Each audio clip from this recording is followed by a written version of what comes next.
Review. Book 101 is all about the books that I read for the last 40 years. And today I have my special guest. He is an author and he is publishing this upcoming book, Finding Clarity, and of course, a clarity architect helping leaders escape into grind and lead with purpose. No other than Mr. David Prosper. Thank you for having me. Welcome to Book 101, Mr. David. And can you please introduce more about yourself? Yes, so I'm a clarity architect helping people go from confusion to certainty and essentially helping people break through the living a life of default and living a life of design. Mr. David, thank you so much for sharing your knowledge and wisdom to the world. What forces, like societal, psychological, or biological, keep people unconsciously living on autopilot? That's such a great question. I believe the reason why people live on autopilot is because some of the things are inherently nurtured and programmed. So the way we've learned, the way we've gone to school, but I think it's even deeper than that. It's the stories we start telling ourselves. And when we start telling ourselves stories of limitation, we can never step into freedom. So it's both nature and nurture, and the way people break out of autopilot is asking really great questions, right? And oftentimes we've been taught to answer the right way versus ask the right questions. And the greatest discoveries we've experienced are because of the questions that we've asked. So I believe that's the reason why people live in autopilot. How do you define designing a life versus merely reacting to circumstances? Oh, this is a good one. So, like, designing a life is essentially creating things from within. So, starting with our identity, who are we? And then the next step, what are important to us, like our values. And then the third step is who do we want to serve and how do we want to do it based of our strengths. Oftentimes, we do things, we go places, we're in spaces and ecosystems that aren't naturally cultivating our strengths. So we tend to feel like, okay, who am I? What am I doing here? I don't even know what value I'm bringing. So it's first understanding who we are, what we do, and how we're going to make things better for those around us. And then start taking those steps in that direction, as well as finding others who are on that path of purpose and prosperity. Finding Clarity is a vague title of your book. Can you tell us about this? Yes. Finding clarity. It's essentially how do we navigate life? Oftentimes, when we read a book or we go to a seminar, we're often told what to do. You need to do this. Here's the 5 steps of doing this. But we don't actually know the how. So we're very motivated, but we don't know how to use the tools. It's like giving a child a drill and saying, go use this drill and go build a house. Yes, it's an effective tool. Yes, it can get the job done, but how to do it. And when we're navigating life by asking the right questions, growing our capacity, increasing our competency, getting the right connection, and being curious about the process, then we start moving through life in a way that's effective and efficient versus just going through the motions. Effective. Truly effective. What's the hidden price people pay when they avoid intentional life design? Unfortunately, it's a life of it's a life of confusion, it's a life of burnout, it's a life of just feeling emotionally fatigued. And I remember talking to one of my clients, and they slept on time. They would have like 8 to 9 hours of sleep. They exercised. They did all these things that was really effective. They did the recovery. They did therapy, and they were still tired. And I was like, all right, you're doing all the right things physically. How's your soul? I was like, I'm weary. So the price of not being intentional is you can be physically great, but emotionally you're just drained and fatigued. And you're just like, life is great, but I still feel depressed. I feel like unsatisfied. So that's the price.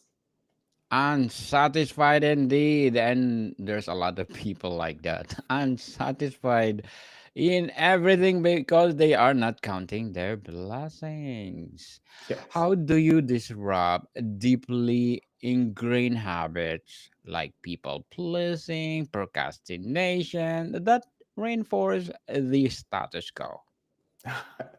People pleasing and procrastination, those are two things that are, I believe, that's always forever going. People pleasing, we have like this innate biological need to be accepted. And I believe the first level of acceptance comes from God. And I'm a big believer in God. And once we get our identity from our Heavenly Father, what tends to happen is we experience that level of acceptance. So we're not deprived of that anymore from people uh, uh, like we're obsessed or we're depleted and I need this versus I want this. So the first step of overcoming and disrupting people pleasing is first start saying yes to ourselves.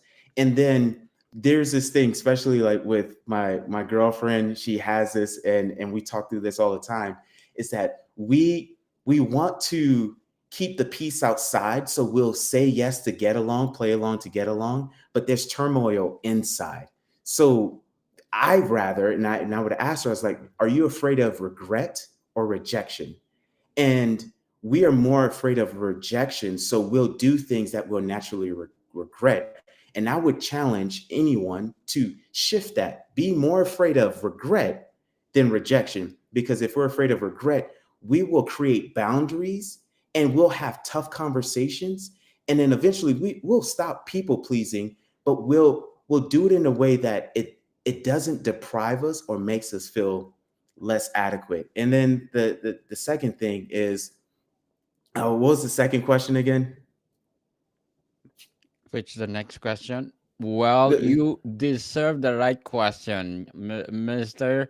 Uh, David. You answered correctly. And what's hidden toll of living without clarity on relationships, career, and mental health? hmm, relationships, career, mental health. I'll start with career. We will be doing jobs and doing things and feeling that burnout. And I felt that for a very long time prior to writing this book. Like I was jumping from job to job.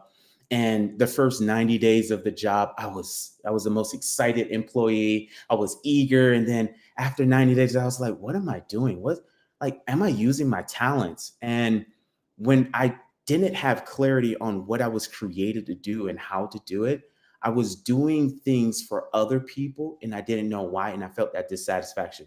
Like I've achieved success and made a lot of money, but I would come home and say, what's all this mean? And when we have clarity on like our job and our workplace, and we align those two of here's what I'm created to do. For me, I'm a leader and I'm good at sales. So I'm a leader who's good at sales. How can I be in a role that I can lead and I can sell? And then I'm also really good at creating things. So I don't need someone to give me something. I can create it from within. So I'm a self-starter. So how can I position myself in ways that I'm utilizing my gifts and I'm utilizing my talents to be effective? And then relationships. Like I remember before I was fortunate enough to date my girlfriend now, I would go on dates. And one of the things that I will ask is, what are you looking for in your partner? And oftentimes the response that I would hear back from women was, well, I don't want this guy to be abusive. And I just want us to get along. And I was like, so you can get along with anyone and anyone can not be abusive. Would that meet your standard? Well, I don't know. So oftentimes, if we don't know what we're looking for, we'll end up doing things and being with people that we're really not in alignment with. So understanding our values, our standards, and our boundaries, like what's important to us, it changes how we interact. And relationships, I believe, can be either the best investments or the worst investments. And then mentality. Like when we don't know where we're going, if we don't know who we are, if we don't know how to navigate different situations, stress, anxiety, depression, all that stuff keeps on overwhelming. And now, like, we'll take a vacation, but still need to take a vacation from our vacation because we're so tired and we're so like mentally fatigued. And then the side effects is like we don't have the capacity to love the people around us, and we tend to lash out on them because we haven't filtered, processed, and released the things that need to get released. And understanding clarity and having the wisdom and the understanding to navigate situations, to release the things that need to be released, to accept the things that need to be accepted, and to surrender. So if we do those things, then we become effective in those areas. Very well said, Mr. David. Beautifully articulated. Very well said. How do you distinguish clarity from mere focus, and why is it different from life changing? Hmm, that's a really good question. I would say focus is what we're looking at, and clarity is understanding why we're looking at it. So I can focus on you right now and I see you, but the clarity part is, why am I looking at you? We're having a conversation, we're connecting, we're doing this interview. So it's understanding the why behind the what we're doing. Yes. Indeed, clarity.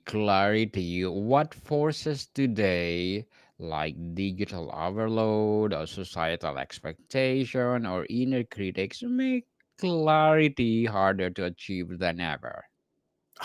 I call it the noise. And there is so much noise in our Noise. world, right? Yes. And it makes it difficult because I remember in my college class, I took communication. My professor would always teach us that the media doesn't tell us how to think, but what to think about.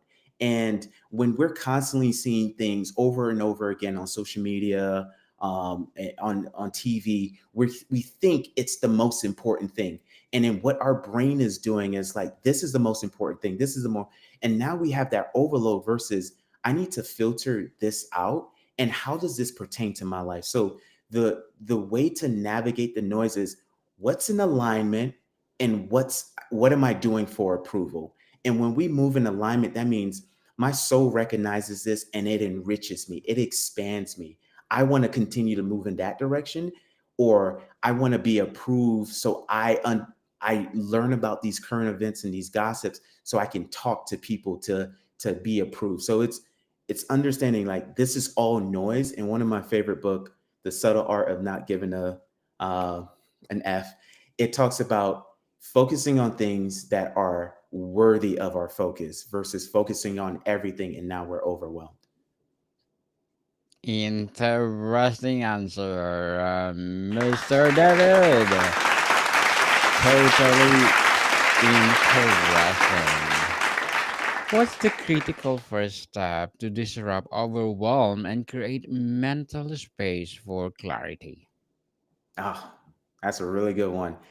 And this is actually chapter 9 in the book, Finding Clarity. It's the power of subtraction. Oftentimes we think that we need to accumulate more, and especially in the Western Hemisphere, in America, we think more is better. And my favorite commercial is by Charmin. It says, less is more. So the first step is actually, what do I not need anymore?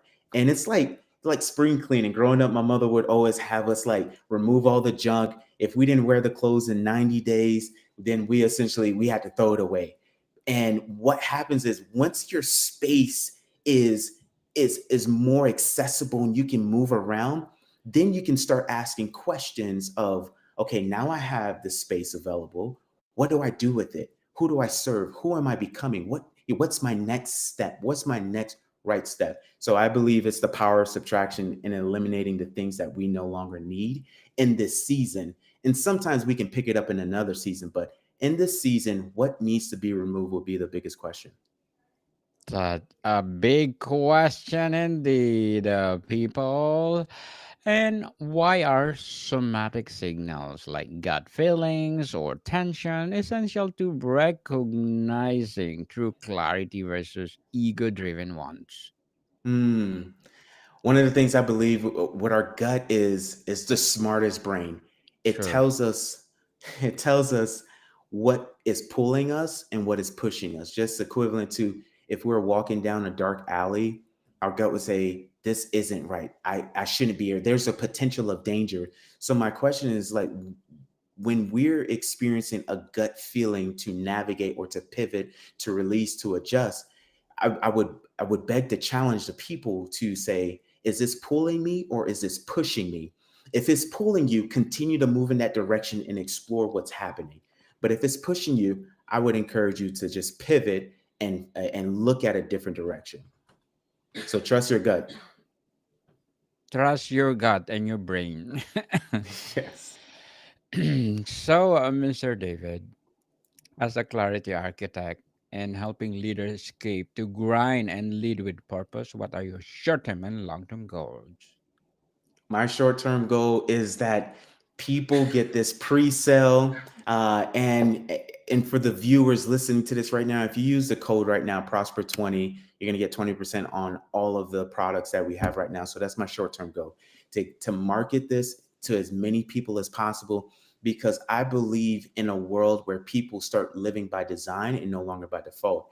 And my long term goal is to help 1 billion people, guide 1 billion people to live a life by design, and to cultivate relationships that are meaningful, that are expansive, that are celebratory, and more importantly, that are enriching. So, like, again, relationships can be the best relationships, or relationships can be the best investments or the worst investments. So, my long term goal is to help 1 billion people live by design. Yes, and we are 8 billion right now, right? Yes, yes. I just need a piece of the pie, just a piece of the pie. Piece of a pie. Awesome, awesome. Looking forward for your success and good luck to your goals, Mr. David. And we are here to support you 100%. And what will be your piece of advice for those people out there who want to be like you, like clarity architect, an author, and helping leaders?